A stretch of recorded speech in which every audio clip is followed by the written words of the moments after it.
Hi, Phil here. Real estate from start to finish, beginning to end.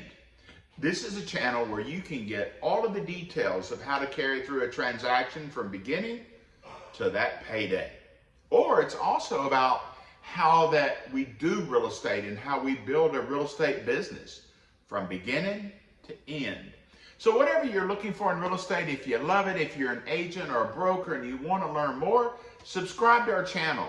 We'd love to have you. Also, to know you're out there, we'd love to have your feedback. Today I'm talking about real estate teams. Boy, back in the late 90s, early 2000s, this word teams became such a dynamic force in real estate. People were trying to start teams, they were getting on teams, they want to be a part of a team. That craze has kind of slowed down now. A lot of those teams have moved on to greener pastures, and there's still teams that are thriving, doing an awesome job. And we see those in every market that we go to. They're doing a great job. But the question becomes today, should you be on a real estate team? Maybe you're just starting, you got your license, you're all excited, and you think, I want to join a team.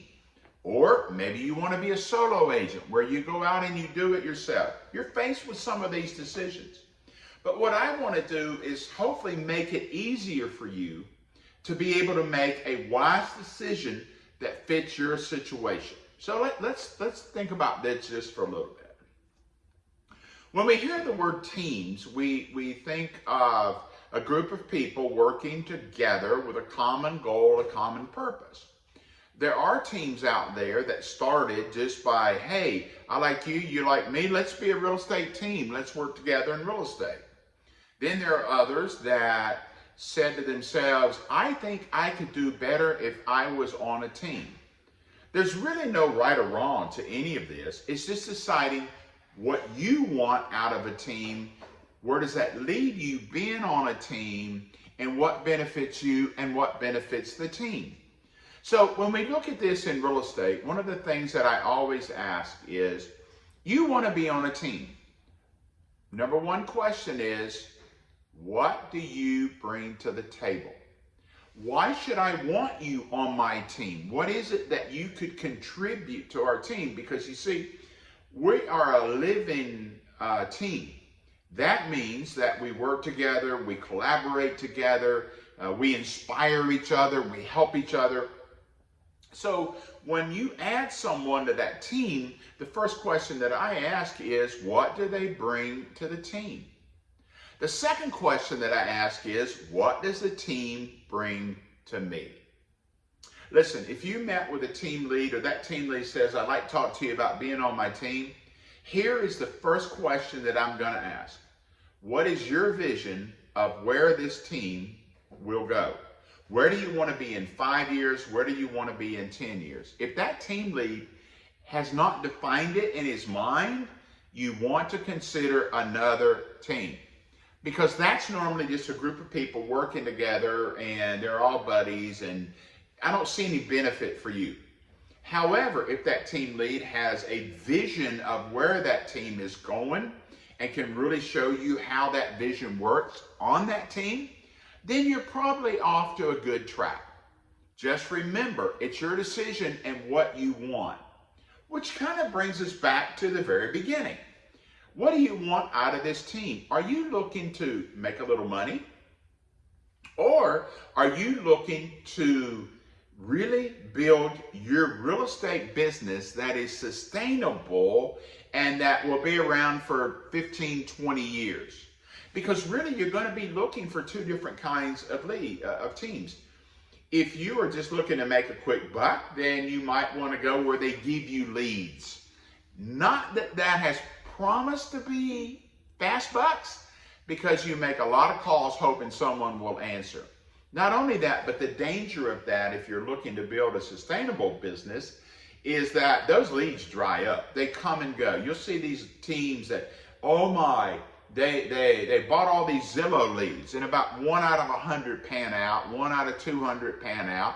And then if the economy begins to shift, those Zillow leads will dry up eventually. So I'm looking at that and I'm going, this could be for you. If you're looking at it from a transactional side and not a long-term referral base and building a great business, that might be an option for you. If you're looking, however, to build a sustainable business, one that can support you and your family or your dreams and your goals, you want to make sure you look at what can I do now that builds for the future. For example, is the team that you're thinking about going on, do they require you to use the team name and everything? Are there contracts under their name, maybe the team lead's name? Well, I will agree that does help them with their volume and it looks good on paper. But think about it. You're paying them, maybe a 50-50 split, you're paying them to build their brand. So if you work for this company 3 or 4 years and you've done several deals, you're building the brand of that team. You might want to run from that. You might want to look for a place where you can be on a team, if that's what you decide, but yet they'll allow you to build your own brand. That is your name. Because your name is very important to building a sustainable business. The other thing that I look at is, okay, let's talk money. What kind of money do I make when I'm on a team? Now, this can vary all over the map, not a right or wrong, but you need to understand exactly what you're getting into. For example, I give you leads and we cut it 50-50. Well, if they're good leads, you make 50%. And some people are happy with that. They think, well, 50% of nothing is better, 50% of something is better than nothing. So they kind of go down that scarcity mentality. But when you think about that, you could have taken that money, and let's say you were on an 80-20 split on that team, you could have taken 30% of that money that you've made and you could put it into the stock market. We're told that the stock market, for example, an index fund or something like that, will yield about 12% over 10 years. So if you put $10,000 in there a year, you can see it gets up to be really big money.